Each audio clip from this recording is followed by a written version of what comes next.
புனேவில் நடந்த சொகுசு கார் விபத்து தொடர்பான சாட்சியங்களை அழிக்க முயன்றதற்காக 2 மருத்துவர்கள் கைது செய்யப்பட்டுள்ளனர்.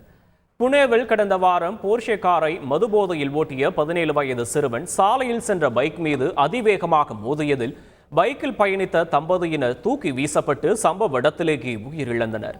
17 வயது சிறுவன் குடிபோதையில் இருந்ததை உறுதி செய்ய விபத்து நடந்த சில மணி நேரத்திலேயே 2 வெவ்வேறு இடங்களில் அவரிடம் இரத்த மாதிரிகளை புனே நகர காவல்துறையினர் சேகரித்தனர். புனே காவல்துறையினர் முதல் அறிக்கையில் குளறுபடி ஏற்பட்டால் 2வது மாதிரியை ஆய்வு செய்ய காவல்துறையினர் முடிவு செய்தனர். புனேவின் சாச்சுன் பொது மருத்துவமனையில் அவரின் இரத்த மாதிரிகளை மாற்றி ஆதாரங்களை அழிக்க முயன்ற 2 மருத்துவர்களை புனே நகர காவல்துறையினர் கைது செய்தனர். சாச்சுன் மருத்துவமனையின் தடயவியல் துறை தலைவர் டாக்டர் அஜய் தவேர் மற்றும் டாக்டர் ஸ்ரீஹரி ஹர்கன் ஆகியோர் கைது செய்யப்பட்டுள்ளனர். செய்திகளை உடனுக்குடன் தெரிந்து கொள்ள உடனே சப்ஸ்கிரைப் பண்ணுங்க.